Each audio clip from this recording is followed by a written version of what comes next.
Meltan and Melmetal have been available for a short bit of time, but it's funny how little of an impact these new mythical Pokemon have been making. You'd think a unique Pokemon tailored for Pokemon Go and Pokemon Let's Go would make a much larger impact. So today, I have a special host to determine if these Pokemon really are not needed, or if they are nice new additions for the series itself.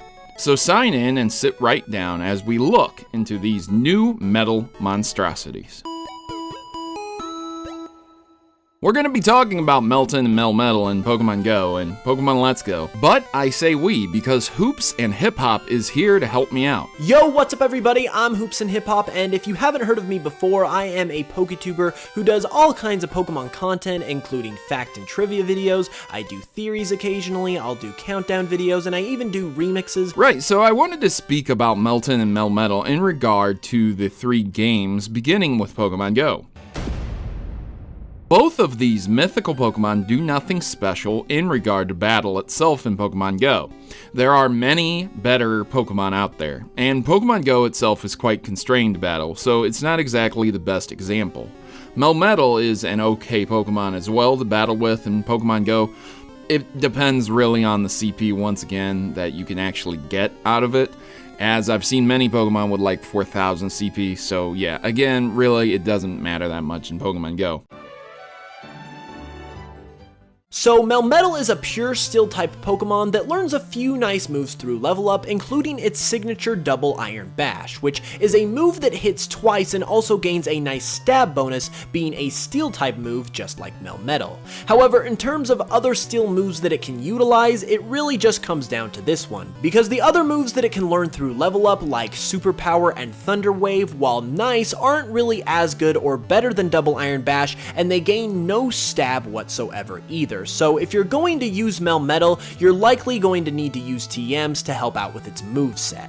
Speaking of that Thunder Wave move, Melmetal is pretty slow as well, meaning if you do add this to your moveset and even get it off in time, you're probably not even going to hit first, even with the reduction in speed to your opponent. In terms of online play, Melmetal can be pretty easily outdone by many other Pokemon, and with so many Gen 1 Pokemon using Earthquake as a go-to move, it's pretty hard to keep Melmetal on the field for very long, therefore not making it a very viable Pokemon realistically.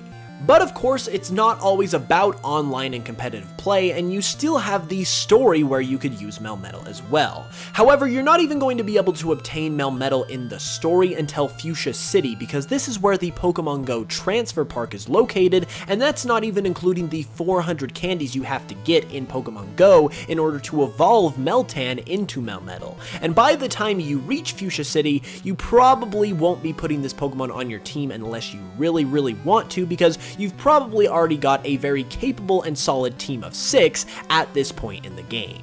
But that's just in the case of Melmetal, so what about its pre-evolution Meltan? Well, given that it is a pre-evolution, it's more or less just a worse version of Melmetal. You can use it if you really want to, and I won't deny it's extremely cute, but as far as the battling goes, it would really only be viable if you want to give yourself a challenge. I mean, it is just the main story of a Pokemon game, and you can pretty much get away with using any Pokemon, so Meltan would be fine, but it isn't anything special either, and by the time you got around to getting its evolution Melmetal, you'd pretty much only be able to use it for post-game content as well. So even though these 2 new mythical Pokemon aren't necessarily the next Mega Mewtwo X of competitive or post-game play, they aren't the worst mythicals either, because I mean, we still have Fione, and yeah, Fione is a bit of a head scratcher to say the least.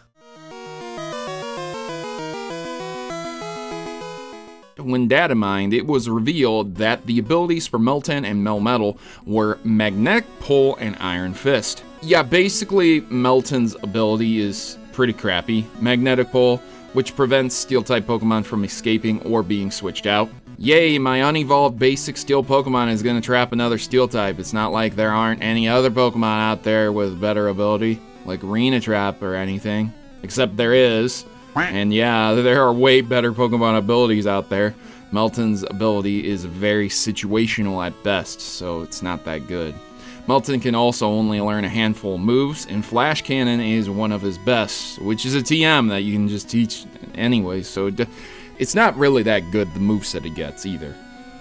So Meltan seems quite weak intentionally, which probably is meant for you to evolve it into Melmetal and use Melmetal instead. So Melmetal is move viable with a few punching moves like Mega Punch and strong steel moves like Double Iron Bash, making it a bit more viable with such an ability of Iron Fist. This ability powers up punching type moves. So it's pretty cool, man. It can learn punching moves and it gets that power up from its ability. But Melmetal is a missed opportunity as well, because it doesn't really get a lot of moves like Bullet Punch or Meteor Mash, which both are steel type moves, and getting those typing bonuses as well would make them very, very good and viable in online.